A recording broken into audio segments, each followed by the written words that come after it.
welcome in everyone to another edition of the GSMC College Football Podcast brought to you by the GSMC Sports Network. I'm your host, as always, Tommy Brzee. It is Friday, it's December 6th around here, and we have a great show for you today. I want to start with a couple of the hypotheticals we have going into the CFP weekend. A lot of different things that could possibly happen. Want to break down all the different variations for you, including that Clemson win. We'll see what happens there. Then, early signing day. Want to do a little bit of a wrap-up there, give you the top 10 teams who had the best day on signing day and throughout the weekend, who kind of struggled on signing day, and definitely two conferences that don't want to hear it, definitely really struggled. Then we'll get to the transfer portal updates. I'll get to a ton of the quarterbacks that I've already jumped in, including one of my favorite quarterbacks in the group. Then the wide receivers, a lot of really, really talented wide receivers. We'll get to a couple of defenders, and we'll figure out where we all stand in the portal right about now. Then we'll get to the players and the coaches under the most pressure as we head into this week, and then we'll do a little bit of a wrap-up. We'll get to all the headlines of the weekend, and then we'll get to a couple of injury updates as you guys need to know it. But before we jump in, I do want to remind you all we get tons of questions and comments throughout the show, and the best way for you all to get your question on the screen, we can have fun back and forth here, is to use that super chat. At the bottom of the chat on the Sports Network page, you can click that $, add any question, comment you like. It'll pop up on the screen, and we can have fun back and forth here. Definitely want this to be as interactive as possible, so utilize that, and we can have a good back and forth here. But let's get into this, and we'll start with the playoff hypotheticals, because this has been a big-time question. We're getting into a weekend where just about everything is going to be decided one way or the other. Is it going to be Bama in the field? Is it going to be Clemson and SMU? Is it going to be UNLV? Could it be a ton of other teams? So a lot of different things at play here, and I wanted to kind of go through all the scenarios that we have in front of us as we get into this weekend, and we'll start with the one that, as it sits just right now. If the season were to end today, you know what we have. We obviously have the Penn State-Arizona State matchup, Notre Dame-Bama, UGA-Indiana, as well as Ohio State-Tennessee, which feels to be the safest matchup. I do have one here that would flip that around a little bit. I wouldn't necessarily expect it to happen, but we'll see what happens there, and we'll start with maybe the cleanest one of the bunch, which is just UNLV gets a win. That's really the only thing that happens this weekend. For the majority of these, we'll just talk about it as if it's just this one thing. If only UNLV wins and everything else goes chalk, and then when we flip, we'll do just that thing, and then everything else goes chalk, just to make it a little bit easier for everyone. But UNLV wins. I think this is the cleanest of the bunch. I think UNLV probably slides up to that 12 spot, Arizona State to that 4 seed, and you just move forward from there. Pretty much everything is the exact same. You have 3 of the same matchups that you have right now. You just have UNLV in that 12 position. I don't think they would jump the Big 12 champion.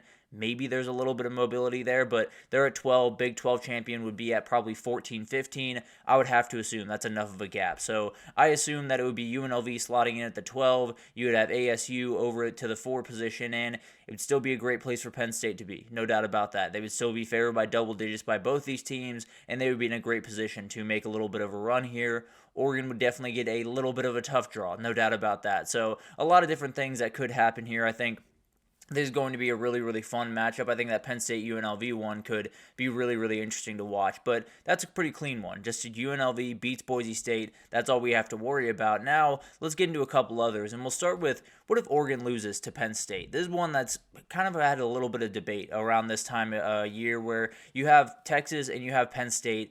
Penn State's only 1 spot behind Texas. They would have beaten the number 1 team in the country. Could they slide above Texas? Could they slide to that number 1 position? I would probably have them at the 2 position. I think that's probably the right way to do it. I think that's probably the way that they will do it. That being said, it's not necessarily a guarantee. It could just be Penn State jumps to the 1, Texas stays at the 2, and that's that. And then, obviously, there's another scenario where maybe Texas is the one that falls. And then you would probably still have Oregon at number 1. You'd probably get Georgia at number 2.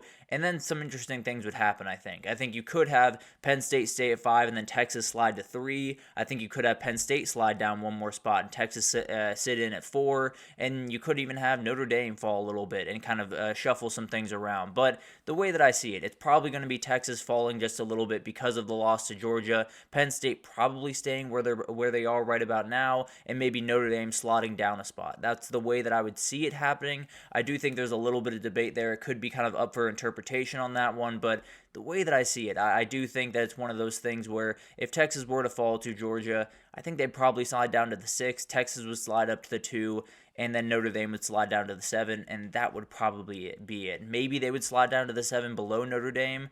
I'd be a little bit surprised, but with the rankings, really a lot of different things could happen here. So those are the two ones where you have the big time team losing. You have the number 1 seed or the number 2 seed losing. You have a little bit of shifting with the seeds here and there, but not necessarily anything too aggressive. Definitely some different ers and ahs there that will be really fun to watch. I think we have Texas, Bama, two of the best rosters in the country. We got to see it last year. It was absolutely incredible. So that would be back in Austin. That would be a really fun one. Notre Dame, Indiana, getting an in-state matchup would be a ton of fun. I think that would be really cool. Then you also have obviously get Penn State, Arizona State. That's the same that it's always been. If you flip this, then it would be Oregon, Arizona State, and a little bit of a Pac-12 rematch. So a lot of different things that could happen in this scenario. And I think Texas getting Bama would be an incredible matchup, would be a really fun one to watch. Obviously, that one could flip around just a little bit as well. Maybe Texas would slide to the 5 and Penn State to the 6. Maybe Notre Dame wouldn't move and Texas would just drop to the 7. So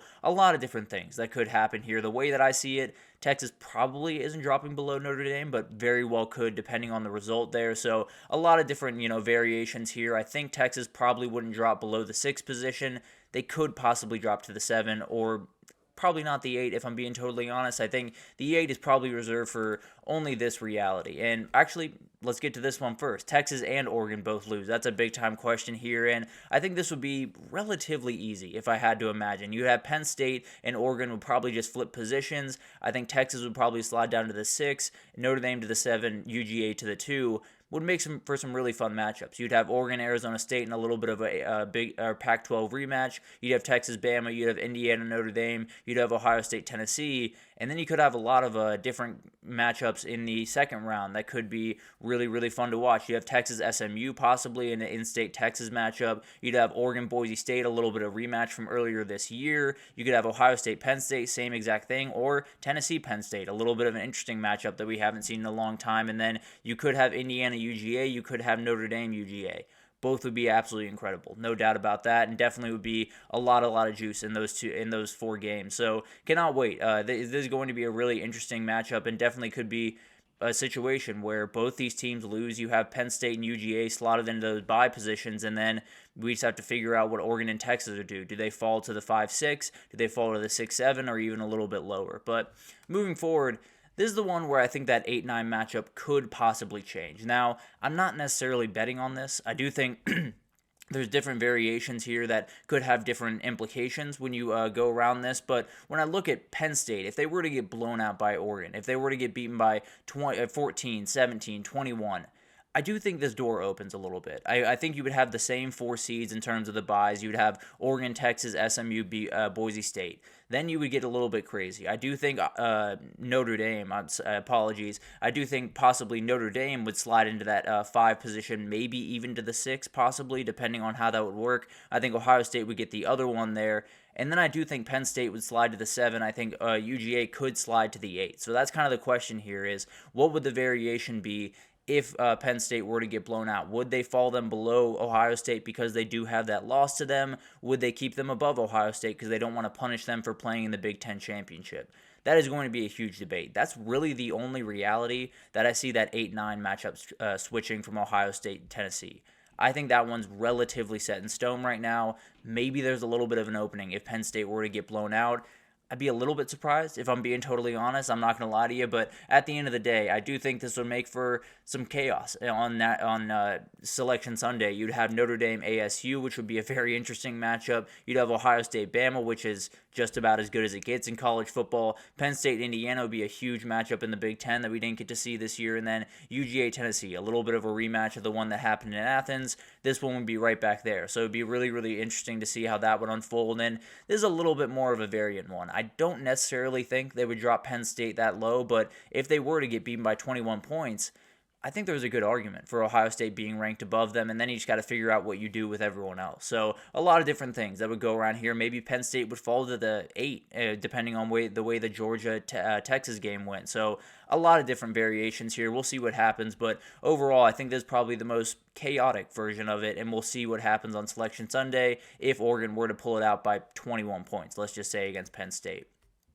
And then this one, the one that pretty much everyone's talking about right about now, and I think this one's relatively clean as well, if I'm being totally honest. If Clemson were to beat SMU, I do think Clemson would likely slot up to that 4 position. I think they would jump the Big 12 champion. They're at 15, 16 right now. Clemson's at 17. You have SMU at 8. I have to assume they would slot above SMU, if I'm being totally honest. It definitely would be a little bit of a debate, but the way that I see it, I do think SMU would I do think they would slot into the bye position. Boise State would obviously go up one more, and then Arizona State would stay at that 12 position. So we'd have a lot of the same internal matchups. I do think SMU would stay in the field. I am being a little bit hopeful with that. If I'm being totally honest, I can't confirm that. I can't even promise that they're going to make the right decision there. But at the end of the day, I'm going to say SMU would be in this scenario. That would be the only matchup that would change. Notre Dame, SMU, I think would unfold, and then you still have Ohio State, Tennessee, you'd still have Penn State, Arizona State, you still have UGA, Indiana. So not a ton of stuff would change here. I do think Clemson would get that bye.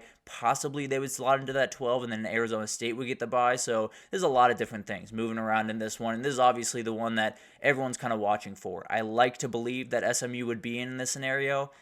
Can't necessarily promise that. So we'll see what happens in that game, and then we'll see what happens going forward. But we've gone through all the hypotheticals. We've gone through all the craziness. How about if everything goes the way that I expect it to go? If my picks bear out the way that I expect them to, this is the way that I think it will play out. I have UNLV beating Boise State. I would have them at the 12 seed playing Penn State on the road. Would be an incredible matchup. I have Iowa State beating Arizona State this upcoming weekend. I think they'd slot into the 4. I think Clemson would slot just above them into the 3 with a win over SMU. I think SMU would slide down to the 11, and that would definitely add a little bit of flavor to this. Obviously, the 8-9 and the 7-10 matchup would go unchanged. The top 2 seeds would go unchanged, but just about everything would change. You would have Penn State, UNLV, you would have Notre Dame, SMU, and then you could have a possible ACC you could have a possible ACC rematch. You could have Penn State, Iowa State in the second round. A lot of different things that could happen from there, but that's the way that I see it. If things go the way that I expect this weekend, tonight, and tomorrow,